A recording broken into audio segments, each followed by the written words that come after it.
know, the greatest challenge in life isn't finding opportunity. It's becoming the person worthy of the opportunity when it arrives. Most people spend their lives waiting for their circumstances to change, while achievement belongs to those who have the courage to change themselves first. I learned a long time ago that for things to change, you have to change. For things to get better, you have to get better. And herein lies the fundamental challenge of achievement. Are you willing to pay the price today for a tomorrow that others only dream about? Because the cost of discipline weighs ounces, but the cost of regret weighs tons. You see, achievement isn't some distant mountain that only the gifted can climb. Achievement is the natural consequence of consistently applied discipline, small, intentional actions performed daily that compound over time into extraordinary results. When I was young and struggling, I asked my mentor why success seemed to elude me.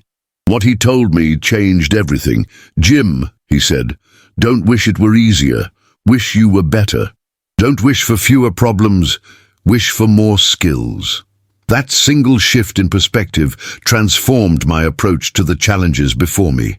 Most people fundamentally misunderstand the nature of achievement. They see the end result, the wealth, the recognition, the lifestyle, but remain blind to the process that created it. They want the harvest without planting the seeds, the strength without lifting the weights, the knowledge without studying the books. But life pays the price you ask of it, not the price you wish for. If you want a $1 million lifestyle, you need to solve $1 million problems. If you want extraordinary results, you need to develop extraordinary habits. The marketplace is unforgiving but perfectly fair. It rewards value, and value comes from growth. I've observed something fascinating in my decades of studying successful people. Achievement is never about your resources. It's about your resourcefulness. It's not what you have, but what you do with what you have. Some people have every advantage, education, connections, capital, yet accomplish little. Others start with nothing but determination and discipline, and they transform their lives completely. The difference isn't circumstance, but character. It isn't opportunity, but optimizing every opportunity. The challenge of achievement isn't external, it's internal. It's the daily battle against procrastination, against mediocrity, against the comfortable complacency that whispers, "good enough," when excellence is still possible. Let me tell you something about the price of achievement that few people understand. The price must be paid in full, and it must be paid in advance. There are no payment plans, no loans, no shortcuts. And what exactly is this price? It's the willingness to do what others won't, so that someday you can live like others can't. It's the discipline to work when motivation has long abandoned you. It's making the tough call, having the difficult conversation, putting in the extra hours when everyone else has gone home. It's investing in your mind when others invest in entertainment, saving for tomorrow when others spend for today, building relationships when others are building walls. Years ago, I was working with a young man who wanted to become financially independent. Every time we met, he had a new scheme, a new shortcut, a new way to avoid the fundamental work required for wealth creation. After listening patiently to his latest get-rich-quick idea, I finally asked him, "How much would you pay for a beautiful apple tree that produces delicious fruit?" He named a reasonable price. Then I asked, "What if instead I offered you an apple seed? What would you pay for that?" "Almost nothing," he replied, and therein lies the misconception. Most people want fully grown trees, but life only sells seeds. Achievement doesn't come from demanding the tree, it comes from planting the seed, watering it daily, protecting it from harsh elements, and having the patience to watch it grow over years, sometimes decades. The price of achievement includes giving up something in the present for something better in the future. It's trading instant gratification for delayed satisfaction. But here's what makes it challenging. The sacrifice is certain, while the reward remains uncertain. You must give up the bird in hand today for the possibility, not the guarantee, of two in the bush tomorrow. That's why so few pay this price. They can't connect their daily disciplines with their distant dreams. They can't see how reading 30 minutes a day transforms their thinking over a decade. They can't visualize how saving 10% of their income compounds into financial independence over 20 years. They can't comprehend how tiny improvements in skills or relationships accumulate into massive advantages over a career. The pain is immediate, but the payoff is postponed. Life offers a fascinating choice: the pain of discipline or the pain of regret. Both will cost you, but only one delivers a return on your suffering. I've never met a single successful person who reached the end of their journey and said, "I wish I had been less disciplined. I wish I had worked less diligently. I wish I had dreamed smaller dreams." But I've met countless individuals drowning in the agony of potential unfulfilled, talent squandered, opportunities missed, all because they chose the momentary comfort of avoidance over the temporary discomfort of growth. What most people don't understand is that discipline, despite its reputation, isn't primarily about deprivation. It's about liberation. The person who can get themselves to do what needs to be done, when it needs to be done, whether they feel like it or not, is free in a way that others can never understand. They're not trapped by moods or dependent on motivation. They've developed something far more valuable, a character capable of keeping promises to themselves. And that self-trust becomes the foundation upon which all achievement is built. When you know with certainty that you'll do what you've committed to do, regardless of convenience or comfort, you develop a quiet confidence that attracts opportunity and overcomes obstacles. The pain of discipline has another hidden advantage. It's temporary and diminishing. What initially feels like sacrifice eventually becomes preference. The early mornings that once required an act of will eventually become a cherished ritual. The work that once exhausted now energizes. The healthy choices that felt restrictive now feel restorative. But the pain of regret, that's a different beast entirely. It doesn't diminish, it deepens. It doesn't strengthen, it corrodes. And unlike discipline, which affects mainly your actions, regret infects your identity. It transforms "I made a mistake" into "I am a mistake." That's why achievement requires choosing the pain that empowers rather than the pain that diminishes. Both will visit you, this isn't optional, but which one becomes your constant companion? That choice will determine everything. You know what amazes me about achievement? It's rarely the result of heroic, once-in-a-lifetime efforts. Instead, it comes from showing up day after day after day, doing the unglamorous work that others neglect.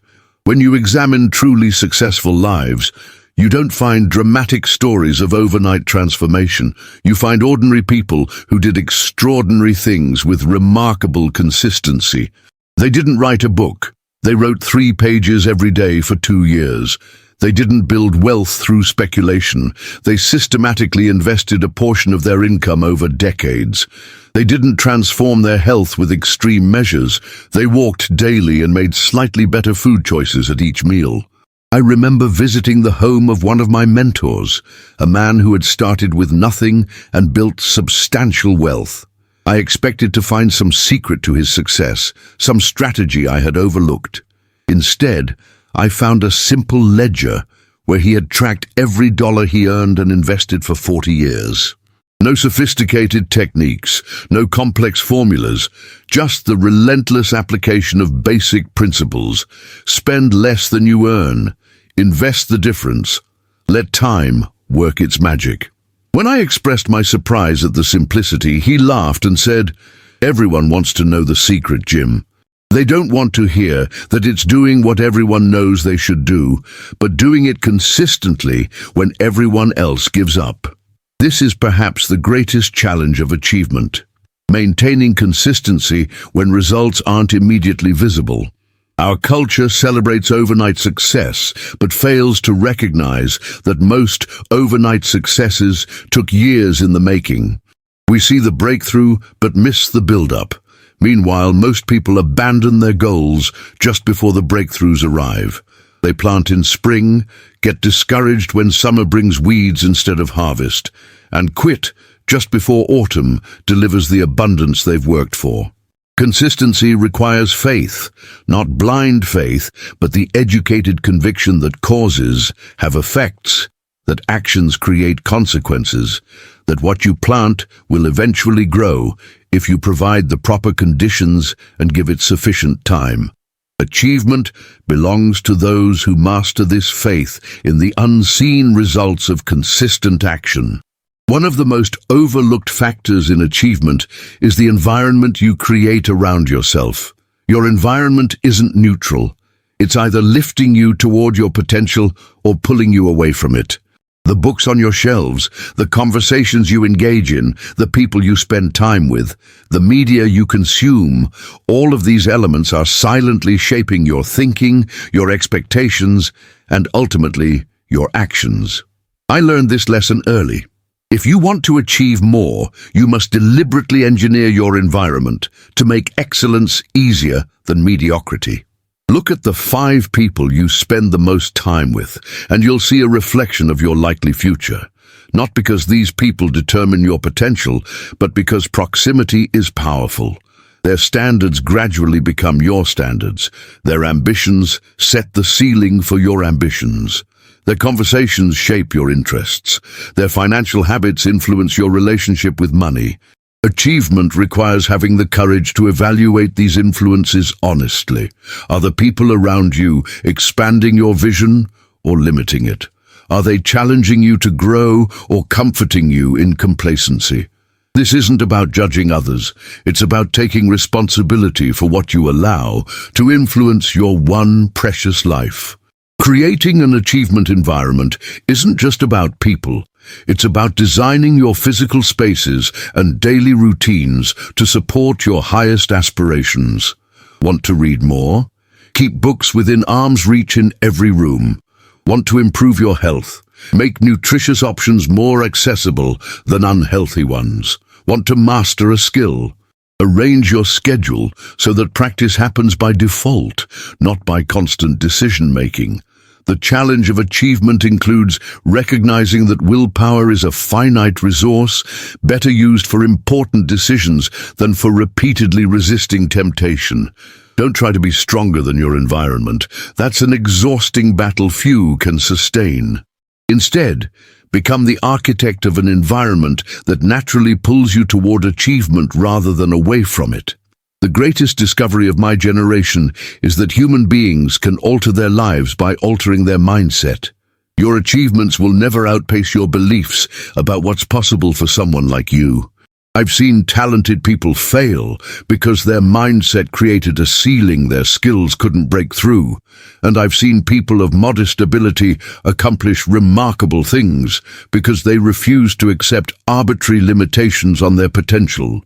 Achievement requires not just working hard, but thinking effectively, developing a mindset that expands possibilities rather than constrains them. What exactly is this achievement mindset? First, it's the perspective that problems aren't obstacles, but opportunities, chances to develop capabilities you wouldn't otherwise develop. Second, it's the belief that failure isn't final, but informative, providing the feedback necessary for refinement and growth. Third, it's the understanding that resources aren't fixed but created, generated through creativity, relationships, and persistence. Fourth, it's the conviction that circumstances may explain your past but don't determine your future. Most importantly, it's the awareness that you don't need to be extraordinary to achieve extraordinary results. You simply need to apply ordinary principles with extraordinary consistency. Developing this mindset doesn't happen overnight. It requires intentional exposure to better ideas through reading, through relationships with people who think at higher levels, through environments that challenge your assumptions about what's possible. It means questioning the limiting beliefs you've inherited from family, culture, and personal experience.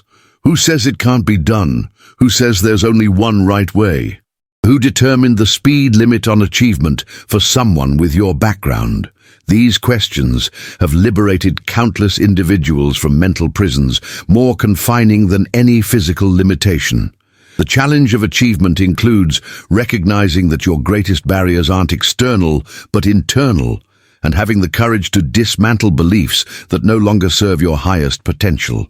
You know what prevents most people from achieving their goals? The gap between where they are and where they want to be seems so vast that they become overwhelmed before they begin. They want to lose 50 pounds, but they can't see themselves doing it, so they never take the first step. They want financial independence, but the distance seems so great that they don't even establish a savings plan. Achievement requires breaking down these intimidating goals into increments so small that they become believable, accessible, and actionable. Don't focus on losing 50 pounds, focus on losing 1 pound 10 times, then doing it 4 more times. I learned the power of incremental progress from a mentor who built one of the largest businesses in his industry. When I asked how he did it, expecting some sophisticated strategy, he pulled out a worn notebook filled with tiny check marks. Each mark represents one sales call, he explained. I didn't try to build an empire. I just made 5 calls every day, no matter what, sick, tired, discouraged, busy, 5 calls every day for 30 years. What seemed underwhelming at first revealed a profound truth. Achievement doesn't require heroic action.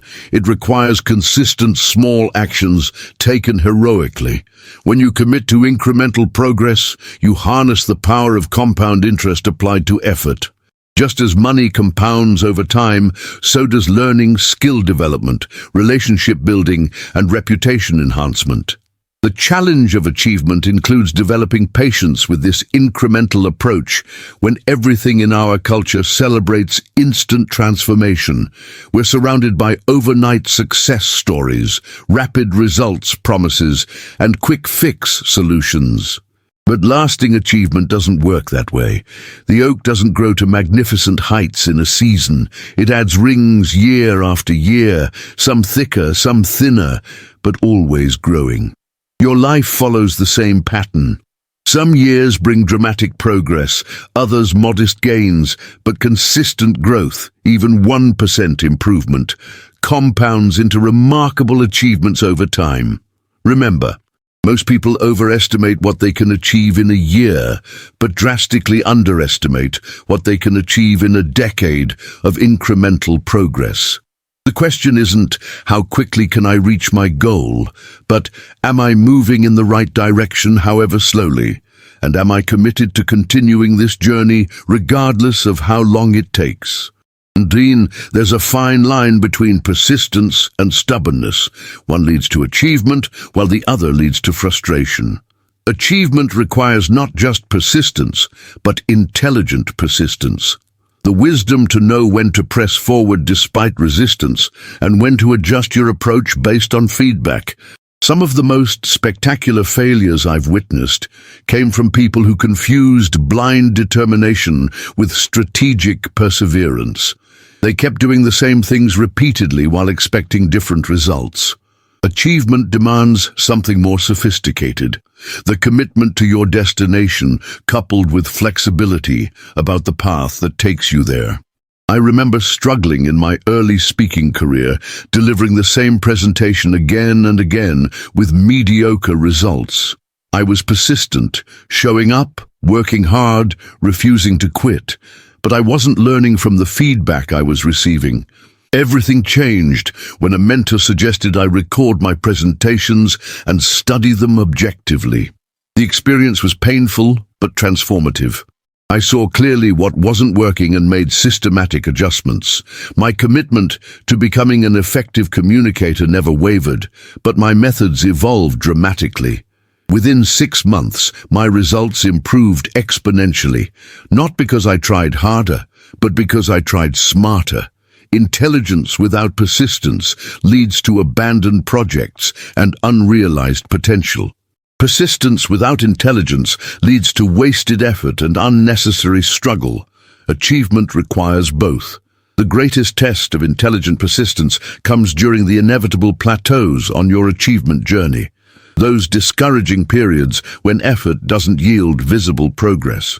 Most people abandon their goals during these plateaus, not realizing they're actually standing on the threshold of breakthrough. What appears to be stagnation is often integration, the period when skills, knowledge, and capabilities are being consolidated before the next leap forward. During these plateaus, intelligent persistence means continuing your disciplines while simultaneously looking for adjustments that might create momentum. It means seeking feedback, studying others who have overcome similar plateaus, experimenting with new approaches, and sometimes simply recommitting to fundamentals with renewed focus. The challenge of achievement includes developing the discernment to know when persistence means standing firm and when it means adapting, and having the courage to do whichever one the moment requires. Let me ask you something important. What's the cost of unfulfilled potential? Not in dollars, but in life satisfaction. What price do you pay for settling for less than you're capable of creating? For nursing dreams that never translate into reality? For having gifts that remain unwrapped, talents that remain undeveloped, contributions that remain unmade? I've discovered that the pain of discipline, challenging as it might be, pales in comparison to the pain of knowing you could have achieved something meaningful but chose comfort instead. The regret of inaction is the heaviest burden most people carry through life, and unlike most burdens, it grows heavier with time, not lighter. So here's my challenge to you. Begin today to close the gap between what you know and what you do. Knowledge without action creates philosophers. Knowledge with action creates achievers. Don't wait for perfect conditions. They'll never arrive. Don't wait until you feel ready. That day may never come. Start with what you have, where you are with what you know. Be willing to be a beginner again, to feel the discomfort of incompetence on the path to mastery. Remember that every master was once a disaster, every expert once a novice. The only failure that can truly defeat you is the failure to begin, to persist, to get up one more time than you fall down. Achievement isn't a destination you reach once and celebrate forever. It's a continuous journey of becoming. Each summit reveals new peaks to climb, new challenges to overcome, new capabilities to develop. But that's what makes life rich, the constant expansion of what you believe is possible, the ongoing discovery of strengths you didn't know you possessed, the progressive realization of your fullest potential. So I'll leave you with this thought. The challenge of achievement isn't really about what you accomplish. It's about who you become in the process of accomplishment. The disciplines, the mindset, the character required to achieve worthy goals, these are the real prizes. Because long after the external rewards have faded, the internal transformation remains. And that, my friend, is an achievement worth every ounce of effort it requires. The question isn't whether you can afford the price of achievement. It's whether you can afford the cost of never knowing what you might have become if only you'd had the courage to try.